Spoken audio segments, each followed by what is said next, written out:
অনেক দিন আগেকার কথা। এক অ্যামাজন জঙ্গলে সমস্ত পশু পাখি খুব শান্তিতে দিন কাটাচ্ছিল। একদিন হঠাৎ জঙ্গলে বাজ পাখির উপদ্রব শুরু হলো। তাই সকল পশু পাখিরা নিরাপদ স্থানে যাওয়ার জন্য দৌড়াচ্ছিল। কচ্ছপ ও ব্যাঙের ভালো বন্ধুত্ব ছিল, তাই তারা একসাথে যাচ্ছিল। কচ্ছপ, তাড়াতাড়ি করে আমাদের এই জঙ্গল ছেড়ে পালাতে হবে, তা না হলে আমাদের খুব বিপদ হয়ে যাবে। তাড়াতাড়ি করে তুমি হাঁটো। তুমি তো জানো ব্যাং, আমি জোরে জোরে দৌড়াতে পারি না। ঠিক আছে কচ্ছপ, তুমি তোমার মতো করে এসো, আমি তোমার জন্য দাঁড়াচ্ছি, আমরা একসাথেই যাব। আরে ব্যাং, তাড়াতাড়ি করে পালাও, নইলে ওই কচ্ছপের জন্য দাঁড়ালে তোমার প্রাণটাই যেতে পারে। কি ব্যাপার খরগোশ, তুমি সব সময় কেন কচ্ছপকে বিরক্ত করো? তুমি বিরক্ত করা বন্ধ করো। ঠিক আছে, আমি ওকে আর বিরক্ত করব না যদি কচ্ছপ আমাকে রেসে হারিয়ে দেয়।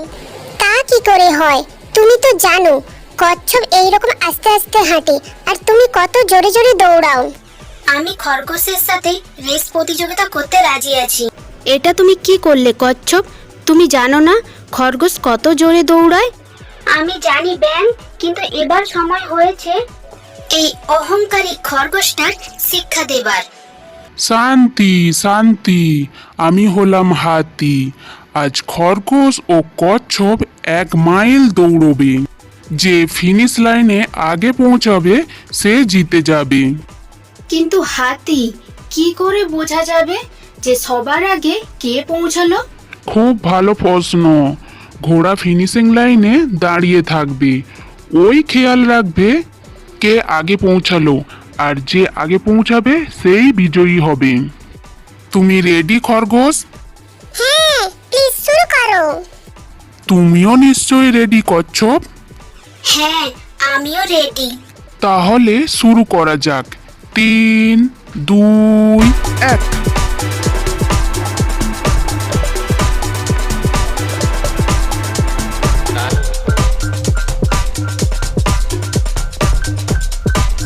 আশেপাশে শুধু কচ্ছপ না, অন্য কাউকে দেখা যাচ্ছে না। ওহ, সত্যি কি করে ভাবলো যে ও আমাকে হারাতে পারবে? কিন্তু আমি দৌড়াচ্ছি কেন? আমি যদি হেঁটে হেঁটে যাই তাও আমি জিতে যাব। দৌড়ানোর জন্য আমি ক্লান্ত হয়ে পড়ছি। আমি এখানে বসে একটু বিশ্রাম নিয়ে নেই।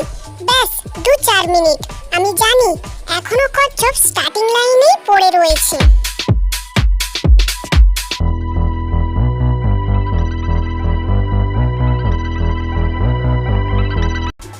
আর কিছুক্ষণ পরে ওই বোকা কচ্ছপটাকে আমি হারিয়ে ফেলবো, আর আমি ওকে সারা দিন বিরক্ত করব।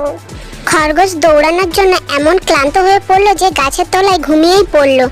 এদিকে কচ্ছপ আস্তে আস্তে করে হাঁটতে হাঁটতে হাঁটতে হাঁটতে খরগোশ যেই গাছের তলায় ঘুমাচ্ছিল সেখানে পৌঁছে গেল, এবং খরগোশকে পেরিয়ে কচ্ছপ হাঁটতে লাগলো। এদিকে দুপুর গড়িয়ে বিকেল হয়ে গেল, খরগোশ ঘুমাচ্ছে এখনো। খরগোশের যখন ঘুম ভাঙলো তখন খরগোশ বলতে লাগলো, ও না, আমি কতক্ষণ ধরে ঘুমাচ্ছিলাম, কি এখন তো দুপুর হয়ে গেছে। আমাকে অনেক জোরে দৌড়াতে হবে, আমাকে অনেক জোরে দৌড়াতে হবে যাতে কচ্ছপ না আগে পৌঁছাতে না পারে।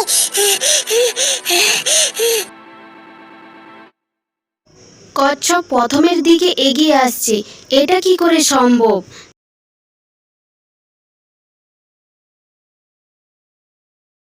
না, এটা হতে পারে না, না, এটা কিছুতেই হতে পারে না। কিন্তু এটাই হয়েছে, কচ্ছপ জিতে গেছে। তাহলে বন্ধুরা, বিজয়ী হলো কচ্ছপ। তাহলে বন্ধুরা, এই গল্প থেকে আমরা এই শিক্ষা পেলাম যে কখনো অহংকার করা উচিত নয়। অহংকারই হলো পতনের কারণ।